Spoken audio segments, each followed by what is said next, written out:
इसे का lecture number 11 start करेंगे। लेक्चर नंबर 10 के अंदर हमने एसेल्स पढ़ी थी, स्पेशल परमिशंस देखी थी, उसके बारे में हमने उसके बाद लोकल परमिशन देखी थी। एसेल के अंदर हमने देखा था कि हम अपने यूज़र्स को किस तरह रिस्ट्रिक्ट कर सकते हैं, किस तरह अलाउ कर सकते हैं, किस यूज़र को रीड राइट की परमिशन दे सकते हैं, किसको रीड ओनली की परमिशन दे सकते हैं, किसको रीड एंड एग्जीक्यूट की परमिशन दे सकते हैं। अब हम देखते हैं Linux file system. File system क्या होता है? In this lecture, difference between ext2, ext3, ext4 and XFS, ये हमारे पास लिनक्स के अंदर सारे फाइल सिस्टम है। इसके अलावा लिनक्स के अंदर हमारे पास जो फाइल सिस्टम है वो वी फैट भी है। इसके अलावा वी फैट 32, इसके अलावा NTFS भी है। NTFS बाय डिफ़ॉल्ट लिनक्स के अंदर, रेड हैट के अंदर नहीं है। आप अगर यूबंटू यूज़ कर रहे हैं या फेडोरा यूज़ कर रहे हैं तो उसके अंदर रेड NTFS की भी सपोर्ट है। अगर आप रेड हैट के अंदर NTFS की सपोर्ट करना यूज़ करना चाहते हैं तो आप उसके लिए पैकेज इंस्टॉल कर लेंगे 3G-NTFS। उसके बाद हम देखेंगे create mount and you mount and use ext4 and XFS file system, कि हम अपनी पार्टीशन को, अपनी डिस्क को किस तरह ext4 और XFS फाइल सिस्टम के थ्रू क्रिएट करेंगे, माउंट करेंगे और यू माउंट करेंगे। उसके अलावा उसमें देखेंगे हम list and create and delete partition और MBR एंड GPD। मैं आपको MBR के ऊपर पार्टीशन को क्रिएट करना भी दिखाऊंगा, डिलीट करना भी देखेंगे और लिस्ट करना भी देखेंगे। GPD के अंदर इसलिए नहीं हम कर सकते क्योंकि मैं जो ये रेड हैट की मशीन यूज़ कर रहा हूँ ये मैं VMware के अंदर यूज़ कर रहा हूँ।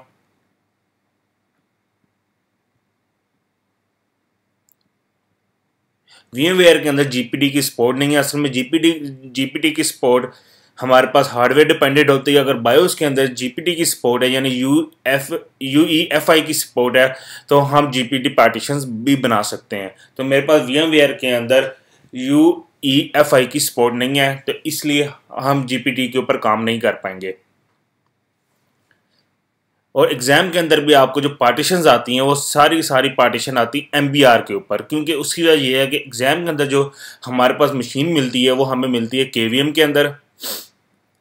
KVM एक हाइपरवाइजर है लिनक्स के अंदर, जिस तरह VMware विंडोज़ के अंदर, इसी तरह KVM लिनक्स के अंदर है। तो उधर जितनी भी हमें मशीन्स मिलेंगी एग्ज़ाम के अंदर वो सारी KVM के ऊपर मिलेगी। KVM भी हमारे पास GPD की सपोर्ट नहीं देता, इसलिए वहाँ पर भी हमारे पास जितनी भी क्वेश्चन होंगे एग्जाम से रिलेटेड पार्टीशन के या ड्राइव के क्रिएट करना, डिलीट करना या इसके अलावा कोई और क्वेश्चन होगा वो सारा का सारा MBR के ऊपर ही होगा।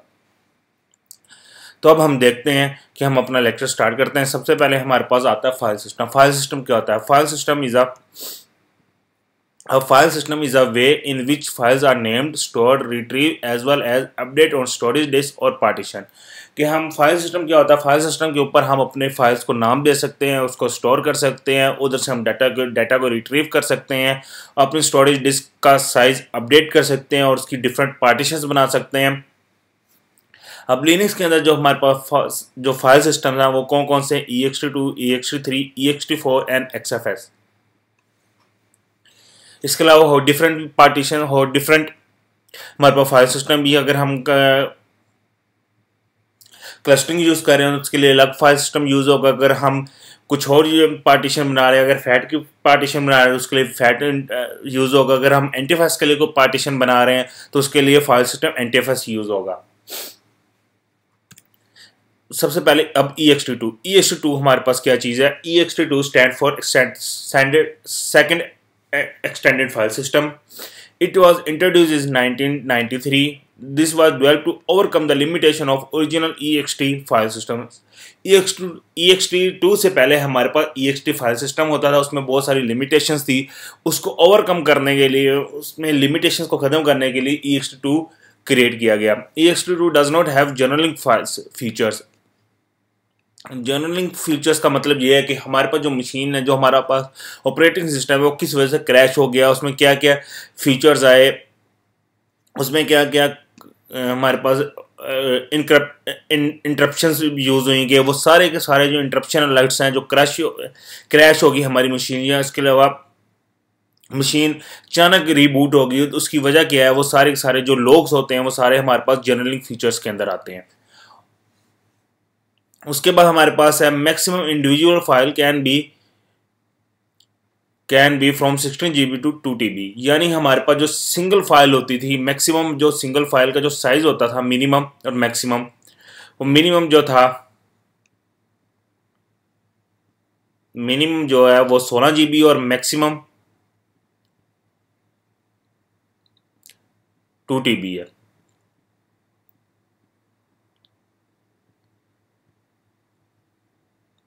इसके अलावा overall EXT file system size can be from 2 TB to 32 TB। यानी कि जो मैंने पार्टीशन बनाई है, ये अगर मैंने कोई पार्टीशन बनाई है, इसको मैंने फॉर्मेट किया है EXT2 फाइल सिस्टम पर, EXT2 फाइल सिस्टम अगर मैंने इसको फॉर्मेट किया है, तो इसके अंदर इसका जो साइज होगा वो मिनिमम 2 TB से लेकर मैक्सिमम 32 TB तक होगा, कि मैं अपनी पार्टीशन का साइज इतना रख सकता हूँ, 2 TB टू 32 TB। इसके अलावा 32 TB से मैं ज़्यादा फाइल सिस्टम, अगर मेरे पास 32 TB से अबव की हार्ड डिस्क है, तो उसको मैं EXT2 पर फॉर्मेट नहीं कर सकता। उसके बाद EXT3 stand for Third Extended File System. It was introduced in 2001. Starting from the Linux kernel 2.4.15, EXT3 was available. कि जब जो कर्नल था लिनक्स का वो 2.4.15 के अंदर EXT3 की सपोर्ट आई थी, इससे पहले EXT3 की सपोर्ट नहीं थी। The main benefit of the EXT3 is that it allows journaling, कि हमारे पास EXT3 के अंदर भी जर्नलिंग की सपोर्ट आ गई थी। जर्नलिंग क्या है? Journaling has a dedicated area in the file system where are the changes are tracked when the system crash, the possibility of the file system corruption is less because of journaling। यानी कि हमारे पास journaling file system के अंदर एक ऐसा area था जिसमें हमारे पास हर चीज़ की, हमारे पास हर ऑपरेटिंग सिस्टम के अंदर जो चेंजेस हो रहे हैं उन सबका ट्रैक होता था। अगर ऑपरेटिंग सिस्टम किसी वजह से क्रैश कर जाता था या अचानक रीबूट हो जाता था, उसकी सारी इन्फॉर्मेशन हमारे पास जर्नलिंग के अंदर आती थी। इसके अंदर maximum individual file can be from 16 GB to 2 TB। यानी हमारे पास EXT3 पार्टीशन के अंदर, यानी फाइल सिस्टम के अंदर जो भी हम फाइल साइज बनाते थे वो 16 GB टू 32 2 TB तक था। Overall EXT3 file system size can be from 2 TB to 32 TB। यानी कि अगर हम अपनी पार्टीशन को EXT3 के फाइल सिस्टम पर माउंट करते हैं, कि फॉर्मेट करते हैं, तो उसका जो साइज होगा मिनिमम वो 2 TB टू 32 TB होगा। You can convert a EXT2 file system to EXT3 with file system directly without backup और रिस्टोर। अगर मैं अपने फाइल सिस्टम को, जो मेरे पास EXT2 फाइल सिस्टम है, उसको मैं EXT3 फाइल सिस्टम के ऊपर कन्वर्ट करता हूं, तो मुझे किसी भी बैकअप की ज़रूरत नहीं है। मैं विदाउट बैकअप उसको कन्वर्ट कर सकता हूं। तो इस सूरत में मेरे पास कोई भी मेरा डाटा लॉस नहीं होगा। अगर मैं EXT3 से EXT2 की तरफ जाता हूं, तब मेरे पास मुझे अपने डाटा का बैकअप करना पड़ेगा, ताकि उस सूरत में जो मेरे पास फाइल सिस्टम होगा वो सारा का सारा चेंज हो जाएगा। अब EXT4 stand for Fourth Extended File System. It was introduced in 2008. Starting from Linux 2.6.19, EXT4 was available. जब Linux का कर्नल 2.6 आया था तो उसमें EXT4 की सपोर्ट थी। आई थिंक मेरे ख्याल से Red Hat 5 के अंदर 2.6 कर्नल आया था Linux का, उससे पहले 2.5 था या 2.4 था। Huge individual file size and overall file system size. यानी इसके अंदर जो फाइल साइज था और ओवरऑल जो फाइल सिस्टम साइज था वो सारा का सारा ह्यूज हो गया, इंडिविजुअल या maximum individual files size can be from 16 GB to 16 TB। यानी इसके अंदर जो फाइल साइज बनता था हमारे पास EXT4 के अंदर वो 16 GB टू 60 TB तक था। Overall maximum EXT4 file system size is 1 exabyte। 1 exabyte बराबर है 10,000 सॉरी 1024 पेटाबाइट, और 1 पेटाबाइट बराबर है 1024 टेराबाइट के। Directory can be contain a maximum of 64,000 subdirectories as opposed to 32 bit in ext3। यानी कि जो हमारे पास ext4 फाइल सिस्टम के अंदर जो भी हम सब डायरेक्टरीज क्रिएट कर सकते थे वो मैक्सिमम 64,000 तक सब डायरेक्टरीज क्रिएट कर सकते थे, लेकिन ext3 के अंदर हम सिर्फ 32,000 क्रिएट कर पाते थे। You can also mount an existing ext3 as far as ext4 without having to upgrade it। यानी कि मेरे पास जो ext3 के एग्जिस्टिंग माउंट हुई पार्टीशन थे उसको मैं ext4 के अंदर अपग्रेड कर सकता था विदाउट इसको ext4 के अंदर ext4 के साथ माउंट कर सकता था without having to upgrade it. उसके बाद हमारे पास फाइल सिस्टम आता है XFS file system. XFS file system is an extension of extent file system, यानी XFS को एक्सटेंड कर दिया गया था फाइल सिस्टम से, क्योंकि उसकी वजह यह थी क्योंकि ext4 के अंदर भी हमारे पास काफ़ी हद तक बहुत ज़्यादा लिमिटेशंस थी। जिस तरह नई टेक्नोलॉजी चेंज होती गई हमारे पास ऑपरेटिंग सिस्टम 32 बिट 64 बिट या 128 बिट तक आते गए, तो हमारे पास ext4 की लिमिटेशंस काफ़ी हद तक बढ़नी शुरू हो गई। तो उसके लिए फिर XFS फाइल सिस्टम आया। XFS file system is high performance 64 journaling file system के XFS फाइल सिस्टम बहुत परफॉर्मेंस के ऊपर रीड राइट करने की, जो एग्जीक्यूट करने की, जो हार्ड डिस्क से रीड राइट करने का जो डाटा परफॉर्मेंस थी वो बहुत हाई लेवल पे थी, हाई परफॉर्मेंस थी। The support of XFS was merge into Linux kernel is in around 2002 and in 2009 Red Hat Enterprise Linux version 5.4 uses of XFS file system. यानी XFS फाइल सिस्टम को मर्ज कर दिया गया था Linux के अंदर 2002 के अंदर, और Red Hat Enterprise Linux के अंदर आया था 2009 के अंदर, इसका एडिशन कर दिया गया था। XFS support maximum file size of 8 exabyte for the 32 bit file system. कि हमारे पास जो मैक्सिमम जो सपोर्ट होती थी फाइल सिस्टम की XFS के अंदर वो 8 एक्साबाइट थी। 8 एक्साबाइट मेरे ख्याल से 1 एक्साबाइट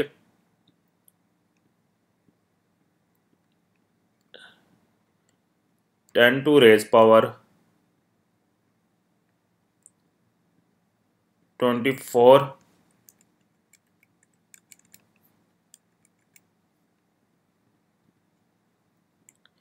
मेरे ख्याल से जो 8 एक्साबाइट है वो मेरे ख्याल से I think 1 exabyte 10 to raise power 24 terabyte.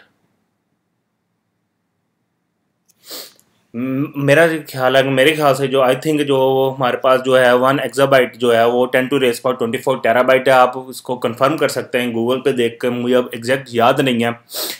For the 64 bit file system XFS के अंदर सिर्फ हमारे पास जो फाइल सिस्टम आया था वो सिर्फ 64 बिट फाइल सिस्टम आया था। 32 बिट फाइल सिस्टम की सपोर्ट ही नहीं है इसके अंदर। अगर मैं 32 बिट ऑपरेटिंग सिस्टम यूज़ कर रहा हूँ तो उसके अंदर XFS की सपोर्ट ही नहीं है, XFS सपोर्ट ही नहीं कर पाएगा। Now RHEL 7.0 use XFS file system default file system, यानी अगर मैं अपनी डिफ़ॉल्ट फाइल इंस्टॉलेशन करता हूँ तो मुझे पास जो डिफ़ॉल्ट फाइल सिस्टम आएगा वो हमारे पास आएगा XFS आएगा। अब हमने नोट किया होगा Red Hat 7 के अंदर जो सिर्फ ऑपरेटिंग सिस्टम आया वो सिर्फ 64 बिट आया ऑपरेटिंग सिस्टम। 32 बिट इसलिए नहीं आया क्योंकि XFS की सपोर्ट ही नहीं है 32 बिट के अंदर। कंपेयर ext3/4 और and XFS। Create a file system. अगर मैंने फाइल सिस्टम क्रिएट करना है ext3 और ext4 के अंदर तो mkfs.ext4 and mkfs.ext3 same XFS के अंदर भी mkfs.xfs। फाइल सिस्टम चेक का मतलब यह है कि मैं अपने फाइल सिस्टम के ऊपर चेक लगाऊंगा, रिकवरी चेक लगाऊंगा कि इसमें कोई इशू तो नहीं है मेरे फाइल सिस्टम के अंदर, एवरीथिंग इज रनिंग प्रॉपरली। तो उसके लिए मैं E2FSCK और XFS के अंदर XFS_repair। Resize the file system, मैं अपने फाइल सिस्टम को रीसाइज करना चाहता हूँ, रिड्यूस करना चाहता हूँ या अपग्रेड करना चाहता हूँ, तो उसके लिए मैं जो कमांड यूज़ करूँगा ext3 ext4 के अंदर resize to fx और xfs के अंदर xfs_growfs। Save an image of a file system, क्या मैं अपने फाइल सिस्टम को अगर का इमेज लेना चाहता हूँ तो उसके लिए मैं E2 इमेज यूज़ करूँगा, और अगर मैं XFS के लिए इमेज क्रिएट करना चाहता हूँ तो XFS_metadump and XFS_md restore। Label और टूनअप ऑफ फाइल सिस्टम, अपने फाइल सिस्टम को अगर मैं कोई लेबल देना चाहता हूँ या टूनअप करना चाहता हूँ तो उसके लिए मुझे टून 2fs और SFX के अंदर XFS_admin। अगर मैं अपने फाइल सिस्टम का बैकअप क्रिएट करना चाहता हूँ ext3 ext4 के अंदर dump_restore और XFS के अंदर XFS_dump एंड XFS restore। आगे हमारे पास आ जाता है MBR पार्टीशंस। इससे पहले कि अभी हम देख लेते हैं कि अपनी मशीन के ऊपर किस तरह हम XFS या ext3 ext4 पार्टीशन क्रिएट करते हैं, फिर उसको डिलीट करेंगे, फिर उसको माउंट करेंगे, फिर हम उसको यू माउंट करेंगे। तो हम सबसे पहले ये चीज़ें देख लेते हैं, उसके बाद फिर हम MBR देखेंगे। तो मैंने अपनी मशीन के ऊपर 2 हार्ड डिस्क लगाई हुई हैं, तो मैं आपको दिखा देता हूँ 2 हार्ड डिस्क fdisk-l। मैं अपनी मशीन के ऊपर जितनी हार्ड डिस्क है उसको देखने के लिए मेरे पास जो कमांड है वो fdisk-l है। तो ये देखें, एक हमारे पास कि मेरे पास 2 पार्टीशन है, एक /dev/sda और एक /dev/sdb। एक SDA जो है हमारे पास वो 64 GB की है और ये 32 GB की है। SDA के अंदर 2 पार्टीशंस बनी हुई हैं, एक SDA-A1 और एक SDA-A2। SDA-A1 के अंदर उसका साइज जो है, उसके जो हमारे पास एलोकेशन है, जो उसका सेक्टर स्टार्ट जो हो रहे हैं 2048 से स्टार्ट हो रहा है और एंड हो रहा है 1026-047 के ऊपर। इसके अलावा SDA के अंदर हमारे पास 2 पार्टीशंस और बनी हुई है, /dev/mapper/rhel-root। ये 41 GB की है, जिसके ऊपर रूट की इंस्टॉलेशन हुई है, यानी पूरा मेरा OS चल रहा है। और दूसरी पार्टीशन है /mapper/rhel-swap। स्वैप मेरे पास तकरीबन मेरे ख्याल से 2 GB की बनी हुई है। स्वैप का काम ये है कि अगर मेरे पास रैम मेरे पास फुल हो गई है, जो प्रोसेस आ रहे हैं वो रैम के अंदर लोड नहीं हो रहे, वो सारे के सारे प्रोसेस मेरे पास स्वैप के अंदर लोड हो जाएंगे और वहाँ से वो एग्जीक्यूट होना शुरू हो जाएंगे। तो स्वैप का जो प्रोसेस है वो एज कम्पेयर टू रैम थोड़ा सा स्लो है। उसके अलावा एक मेरे पास और पार्टीशन बनी है /dev/mapper/rhel-home। ये 20 GB की बनी हुई है। इसके अंदर मेरे पास जितने भी मैं अपनी मशीन के ऊपर यूजर्स बनाऊंगा उन सब की होम डायरेक्टरी कहाँ पे होगी, वो इस पार्टीशन के अंदर होम डायरेक्टरी उसकी बनेगी।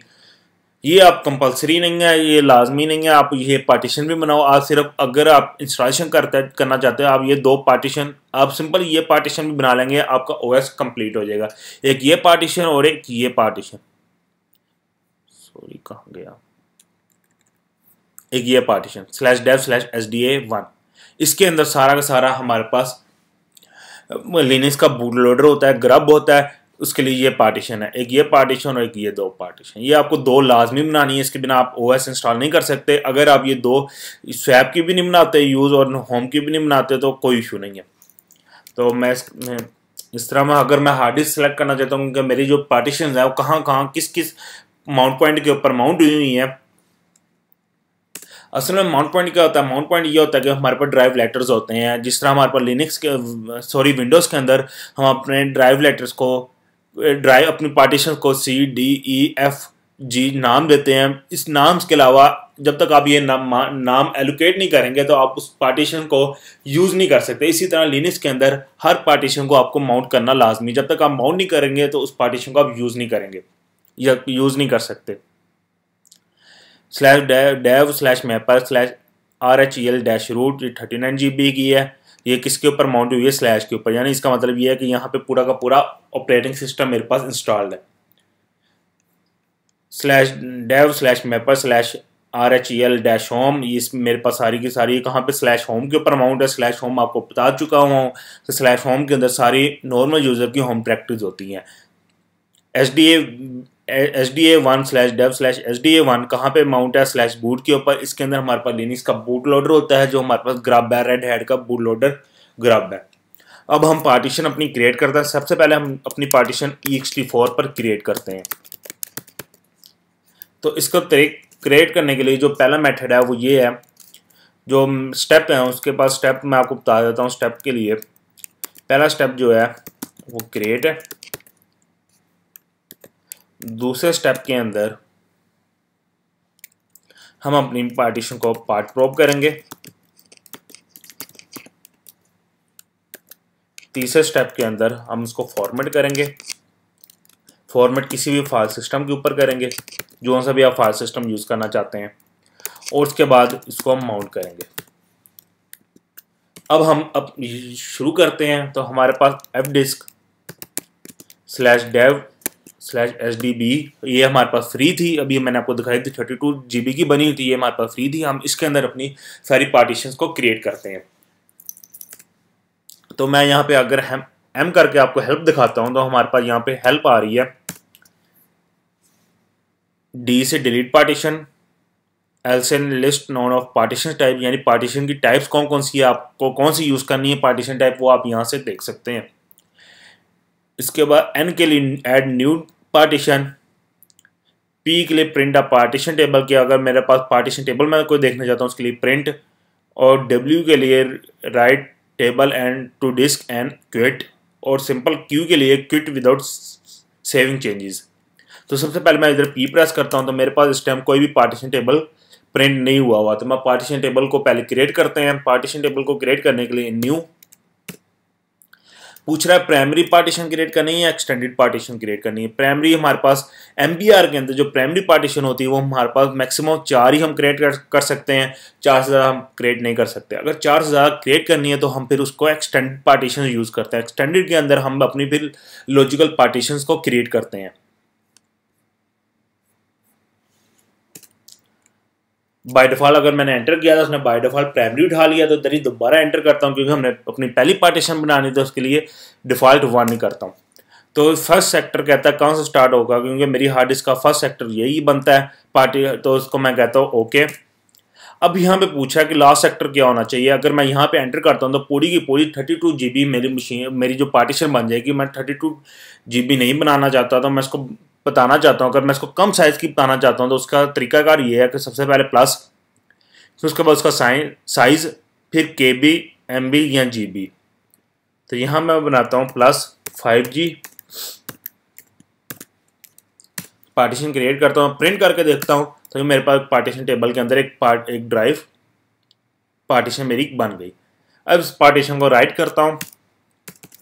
अब अभी तक मेरे पास कर्नल को नहीं पता कि मेरी मशीन के ऊपर कोई नई पार्टीशन क्रिएट हुई है। तो कर्नल को बताने के लिए या तो मैं एक तरीका ये है कि मैं अपनी पूरी मशीन को रीस्टार्ट कर दूं, या दूसरा तरीका ये है कि मैं इसके ऊपर पार्ट प्रोब की कमांड चला दूं। पार्ट प्रोब क्या करेगी, एक दफ़ा कर्नल को रीड करवा देगी पूरी की पूरी, कि कर्नल को बता देगी कि मेरे पास ये नई पार्टीशन बनी है, ये अपने डाटा के अंदर, अपने इंफॉर्मेशन के अंदर रख लो। ये मैंने पार्ट प्रोब चला ली /dev /SDB के ऊपर। अब इसको मैं फॉर्मेट करूँगा mkfs.ext। अगर ext देखता हूँ तो ext2 भी है, ext3 भी है, ext4 भी। अगर मैं ext रिमूव करता हूँ तो देखिए मेरे पास btrfs भी है, ext2 है, ext4 है, vfat है, cramfs है, ms-dos है और xfs है। तो मैं ext4 के ऊपर करता हूँ इसको फॉर्मेट /dev /SDB। तो ये मेरे पास फॉर्मेट हो गई।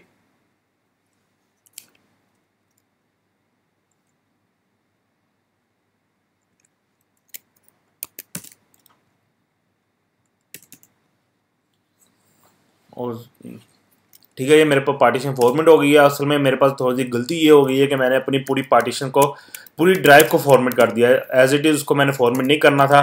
तो मैं ज़रा जल्दी से जो हमने काम किया था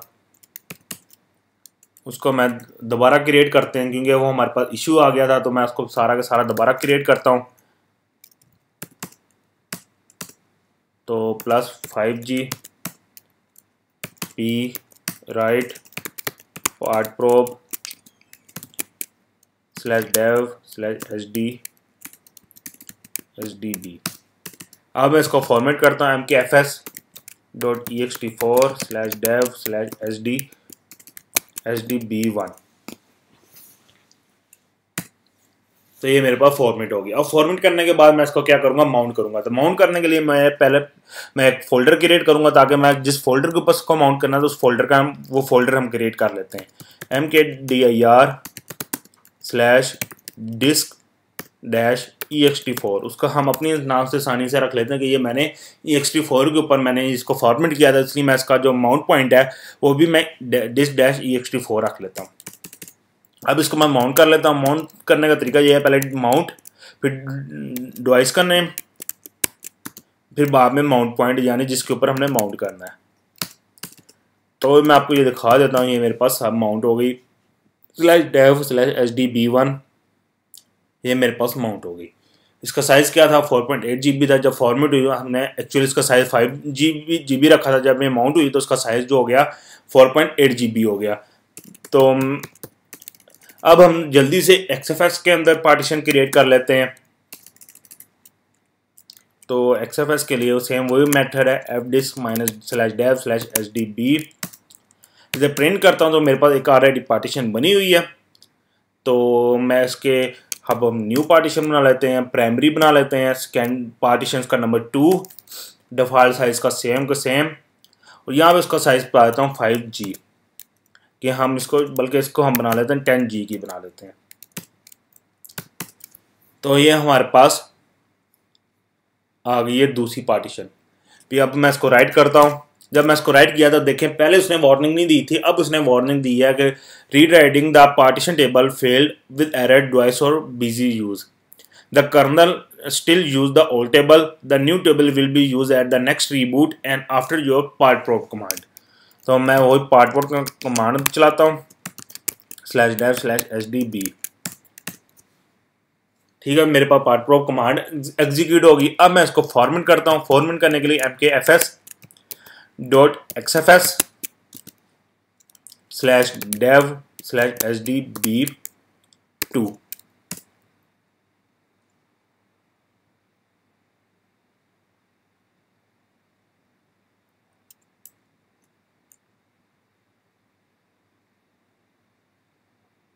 ठीक है, तो वो कहता है कि ऑलरेडी मैंने इसको पे लास्ट टाइम इस पर ट्राई करने की कोशिश की तो थोड़ा सा इश्यूज थे, तो वो कहता है इसको ओवरराइड कर दो। मैं इसको कहता हूँ ठीक है -F के स्विच के साथ। उसकी वजह यह है कि क्योंकि मैं अपनी प्रैक्टिस के लिए मशीन यूज़ कर रहा था, तो मैंने इस पार्टीशन के ऊपर ext3 के ऊपर ऑलरेडी पहले फॉर्मेट कर चुका हुआ था।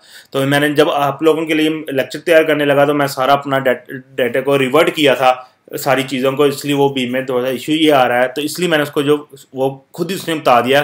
फिर आप इसको फोर्सफुली ओवरराइड करना चाहते हैं तो यूज़ द F ऑप्शन। तो मैंने यूज़ F ऑप्शन जो यूज़ किया तो उसने उसको फॉर्मेट कर दिया। अब मैं इसको माउंट करता हूँ। तो माउंट करने के लिए पहले मैं फोल्डर क्रिएट कर लेता हूँ mkdir/disk-xfs mount/dev/sdb2/disk-xfs। ये मेरे पास माउंट हो गई। तो ये मेरे पास दूसरी पार्टीशन में माउंट होगी 10 GB की। ठीक हो गया। अब अभी तक ये हमारे पास जितनी भी पार्टीशन हमने 2 पार्टीशन को माउंट किया। अब इन 2 पार्टीशन को जब तक मशीन मेरी रनिंग स्टेट में है ये पार्टीशन माउंट रहेंगी। जब मैं अपनी मशीन को रीस्टार्ट करूंगा तो सारी की सारी पार्टीशन यू माउंट हो जाएंगी। इनको परमानेंट माउंट करने के लिए हमारे पास एक फाइल होती है। इनको परमानेंट माउंट किस तरह की जाता है, उसमें एक फाइल होती है /dev/fstab/vim/etc/fstab। fstab के अंदर हम इसकी एंट्री करते हैं। fstab के अंदर एंट्री करने का इसका जो तरीकाकार है, जो इसका सिंटैक्स है वो कुछ यूँ है। सबसे पहले डिवाइस नेम हमारे पास क्या है /sdb1। कहाँ पे ये माउंट हुई है /disk-ext4 के ऊपर माउंट हुई है। उसके बाद इसका फाइल सिस्टम क्या है, डिफ़ॉल्ट। इसका बिहेवियर क्या है, डिफ़ॉल्ट इसलिए हम यूज़ कर रहे हैं क्योंकि हमारे पास हार्ड डिस्क के ऊपर डिफ़ॉल्ट बिहेवियर होता है। यानी डिफ़ॉल्ट बिहेवियर के ऊपर कुछ इसके अपने एट्रीब्यूट्स होते हैं। अगर मैं इसके ऊपर कोई एट्रीब्यूट्स कोटा का सेट करना चाहता हूँ, कोई सिक्योरिटी का सेट करना चाहता हूँ, तो उसके मुझे डिफ़ॉल्ट की जगह कुछ और एट्रीब्यूट्स यहाँ पे सेट करने पड़ेंगे। वो RSCSA का कोर्स नहीं है, वो RSCE का कोर्स है, तो हम फिर RSCE के कोर्स के अंदर देखेंगे। और RSCE के कोर्स के अंदर सिर्फ यहाँ पे जो ऑप्शंस आते हैं, जो हमारे पास बिहेवियर है, वो जो उसके एट्रीब्यूट्स हैं हार्ड डिस्क के, वो सिर्फ के सिर्फ डिफ़ॉल्ट है। यहाँ पे 0 का मतलब यह है कि ऑन बूट टाइम के ऊपर मेरी हार्ड डिस्क के ऊपर FSCK या XFS_repair की कमांड ना चले। ठीक है, ये मेरे पास हार्ड डिस्क माउंट हो गई है, सेव हो गई है परमानेंट। अगर उस फाइल को मैं सेव करके मशीन को रिबूट करूंगा तो परमानेंट मेरे पास ये हार्ड डिस्क माउंट रहेगी, बार बार माउंट करने की जरूरत नहीं पड़ेगी। इसी तरह मैं दूसरी हार्ड डिस्क को भी माउंट कर लेता हूँ, /dev/hdb2 disk-xfs फाइल सिस्टम का XFS डिफॉल्ट 00। तो मैं सबसे पहले इन हार्ड डिस्क को माउंट करता हूँ ताकि आपको मैं दिखा सकूँगी इस फाइल के अंदर एंट्री करने के बाद हमारे पास हार्ड डिस्क माउंट होती हैं कि नहीं होती। तो सबसे पहले इन फाइल्स को, इन पार्टीशन को मैं यू माउंट करता हूँ। यू माउंट करने के लिए यू माउंट, आगे डिवाइस का नेम HDB1 और HDB2। तो ये मेरे पास देखें दोनों यू माउंट हो गई। तो इसको मैं माउंट करने का तरीका ये है कि उस फाइल को रीड करने का तरीका ये है कि उस फाइल को जब मैं माउंट -A करूंगा तो वो ये क्या करेगा, माउंट -A की कमांड क्या करेगा, जो ETCFS टैब के अंदर जो फाइल थी ETFS टैब के अंदर जितनी भी एंट्रीज थी सबको दोबारा रीड करेगा और जो माउंट नहीं होंगी डिवाइसेस उन सबको माउंट कर देगा, माउंट -A। अगर तो उस फाइल के अंदर ETCFS टैब की फाइल के अंदर अगर कोई एरर्स हैं, कोई मसले हैं, तो मेरे पास यहाँ पे एरर आ जाएगा और ये माउंट -A की कमांड एग्जीक्यूट नहीं होगी। तो मैं अगर चेक करवा देता हूँ तो ये मेरे पास दोनों की दोनों हार्ड डिस्क वापस माउंट हो गई हैं। मैं आपको जो एट्रीब्यूट्स की बात कर रहा था वो एट्रीब्यूट्स भी दिखा देता हूँ माउंट के। इसके ऊपर जो एट्रीब्यूट्स हैं वो रीड राइट के हैं, रियल टाइम के हैं, और उसके बाद डाटा ऑर्डर के हैं। इसके अलावा XFS के अंदर देखें नो कोटा के एट्रीब्यूट्स हैं, आइनोड नंबर हैं, उसके बाद एटर 32 है। कोटा का मतलब यह है कि इस पार्टीशन के ऊपर हमने किसी भी यूज़र को एक्सेस नहीं दी कि वो कितना साइज यूज़ करे। इसके अलावा बाकी भी हैं हमारे पास, ये जितनी भी पार्टीशन यूज़ हो रही हैं हर एक के लिए अपने अपने कुछ उसने एट्रीब्यूट सेट किए हुए हैं। तो ये एट्रीब्यूट्स हम देखेंगे अपने RSCE के लेक्चर के अंदर। ये थे हमारे पास पार्टीशन थी। अब हम पार्टीशन को डिलीट करके देख लेते हैं। पहले हमने क्रिएट किया, माउंट किया, यू माउंट किया, अब हम इसको डिलीट करके देख लेते हैं किसी भी एक पार्टीशन को। पार्टीशन को डिलीट करके देख लेते हैं। उसी तरह fdisk/dev/hdb।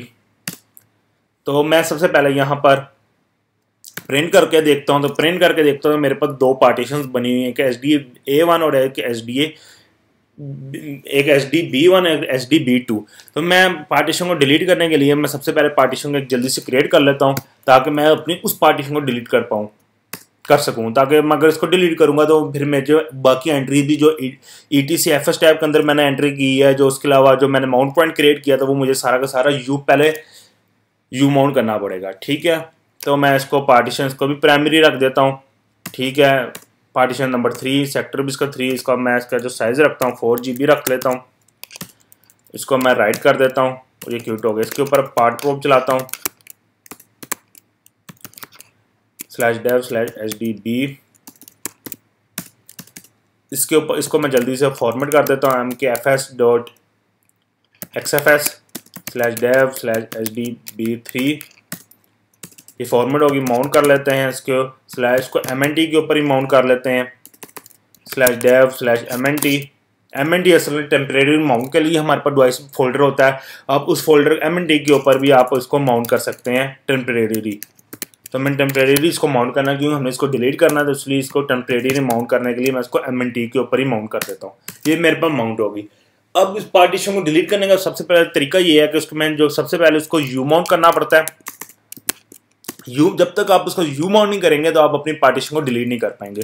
तो यू माउंट /dev/hdb3। तो यू माउंट करने से पहले मैं आपको दिखा देता हूँ कि ये मेरे पास एक HD B3 हमारे पास आ गई है 4 GB की, किसके ऊपर माउंट हुई है, /MNT के ऊपर माउंट हुई है। तो इसको सबसे पहले मैं यू माउंट करता हूँ /dev/HDB3। अब मैं इसको डिलीट करता हूँ। डिलीट करने के लिए fdisk/dev/HDB3/HDB, ठीक है, इसके अंदर आ गया। तो मैं इसको प्रिंट करता हूँ। पार्टीशन टेबल देखते हैं, मेरे पास पार्टीशन टेबल के अंदर तीन ड्राइव्स आ गई हैं। अब मैं डिलीट करने के लिए हेल्प देख लेता हूँ, डिलीट करने के लिए क्या है। तो डिलीट करने के लिए मेरे पास डी है, डिलीट अ पार्टीशन। तो मैं यहाँ पे डी एंटर करता हूँ, तो मुझसे पूछता है कौन सी पार्टीशन डिलीट करनी है। एक 3 पार्टीशन बनी है, डिफॉल्ट 3। तो वो सबसे पहले जो एंड में बनी होती है वो उसको उठाता है। अगर मैंने कोई और डिलीट करनी है तो वो उसका हमें नंबर यहाँ पे एंटर देना पड़ेगा, जिस 2 है या 1 है। तो मैं कहता हूँ बाय डिफॉल्ट 3 करनी है, तो मैं उसको 3 दे के एंटर। तो वो कहता है पार्टीशन 3 इज डिलीटेड। तो अब देखें पार्टीशन टेबल इसका कि वो पार्टीशन 3 डिलीट हो चुकी हुई है। तो इसको मैं राइट करता हूँ और ये मेरे पास हमारे पास आ गई। तो इसको जल्दी से मैं पार्ट प्रॉप चला देता हूँ ताकि कर्नल को पता चल जाए कि पार्टीशन जो थी हमारे पास वो डिलीट हो गई है। ठीक हो गया। ये तो हमारे पास लेक्चर था। क्रिएट हमने किया पार्टीशन को, माउंट किया पार्टीशन को, यू माउंट किया, डिलीट किया। ये हमने सारा काम किसके ऊपर किया, स्टैंडर्ड पार्टीशंस के ऊपर।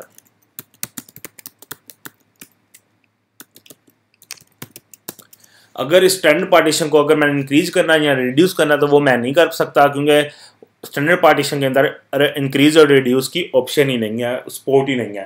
तो अब हम देखते हैं MBR क्या होता है जल्दी से। MBR stand for Master Boot Record. It is one of the oldest and most used partition table today. In MBR, the first sector is boot sector, which consists of information about bootloader. यानी MBR के अंदर जो हमारे पास first sector होता है, जिसको हम 0 sector भी कहते हैं, उसके अंदर हमारे पास बूट लोडर की इन्फॉर्मेशन होती है। अगर विंडोज़ का बूट लोडर है तो उसके लिए एंटी LDR, अगर लिनक्स का बूट लोडर की इन्फॉर्मेशन है तो उसके लिए grub. That means the first known where the operating system is located and loaded when you start the computer. अगर हम कंप्यूटर को स्टार्ट करते हैं तो हमारे पास जितनी भी ऑपरेटिंग सिस्टम से रिलेटेड इन्फॉर्मेशन होती है वो सारी की सारी फर्स्ट सेक्टर यानी 0 सेक्टर के अंदर होती है। वो वहाँ से रीड करता है, उसको लोड करता है, फिर हमारे पास कंप्यूटर ऑन हो जाता है, हमारे पास लैपटॉप या कंप्यूटर हमारे पास ऑन हो जाता है। The first sector will have a GRUB if you are using Linux OS। अगर आप लिनक्स OS यूज़ कर रहे हैं तो उसके फर्स्ट सेक्टर के अंदर ग्रब होगा। MBR read the partition containing the information about operating system and that partition is then loaded onto the RAM. MBR क्या करता है, वो सारी इंफॉर्मेशन ऑपरेटिंग सिस्टम से रिलेटेड जितनी भी इंफॉर्मेशन होती है वो सारी रीड करता है और फिर उसको लोड कर देता है रैम के ऊपर। लिमिटेशन क्या है MBR की? There is a limit to the size of the hard drive in MBR sector. MBR partition sector you cannot use it is device that has bigger size than 2 TB। यानी अगर आपके पास hard drive है उसका जो size है 2 TB से above है या 2 TB है तो उसके लिए आप MBR पार्टीशन यूज नहीं कर सकते, MBR पार्टीशन टेबल नहीं यूज कर सकते। You can only create 4 partition table using MBR। there are times when you need a higher number of partition table in the device। यानी आप जितनी आपने अगर प्राइमरी पार्टीशन, आप 4 से ज़्यादा प्राइमरी पार्टीशन नहीं बना सकते। अगर आपने 4 से ज़्यादा पार्टीशन बनानी है तो आपको 2 प्राइमरी या 3 प्राइमरी और एक आपको एक्सटेंडेड बनानी पड़ती है। एक्सटेंडेड के अंदर बाकी सारी लॉजिकल पार्टीशन बनती हैं। In comparison MBR drive are not really reliable due to corruption and other issues.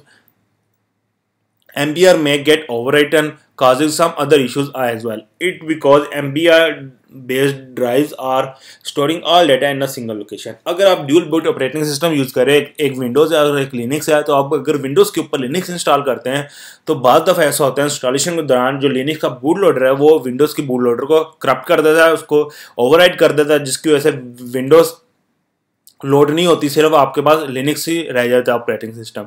तो जितनी भी MBR से रिलेटेड जितनी भी जो भी डाटा होता है सारा का सारा एक सिंगल लोकेशन के ऊपर पड़ा होता है। अब GPD पार्टीशन क्या होती है?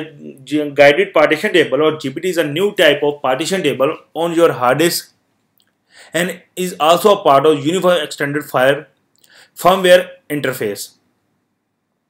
यानी अगर हमारे हार्डवेयर के अंदर UEFI की सपोर्ट है, तो अब हम अपनी पार्टीशन को GPT के ऊपर भी फॉर्मेट कर सकते हैं। ये UEFI की ऑप्शन हमारे पास सपोर्ट जो होती है वो सिर्फ बायोस के अंदर होती है। तो अगर आप अपने ऑपरेटिंग सिस्टम को जो बूट करवा रहे हैं वो UEFI से बूट करवा रहे हैं, तो अंदर जितनी भी पार्टीशन होंगी वो आप GPT बनेंगी। अगर आप अपने ऑपरेटिंग सिस्टम को MBR से बूट करवा रहे हैं तो वो सारी की सारी पार्टीशन जो होगी वो MBR के ऊपर डिपेंड करेंगी।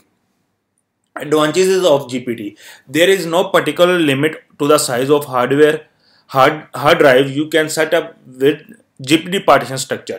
यानी आप GPT के अंदर एज इट इज साइज की कोई लिमिटेशन नहीं है। आप 2 TB से अबव जितनी भी हार्ड ड्राइव होगी, जितना भी साइज होगा हार्ड ड्राइव का, आप उसके ऊपर GPT पार्टीशन क्रिएट कर सकते हैं।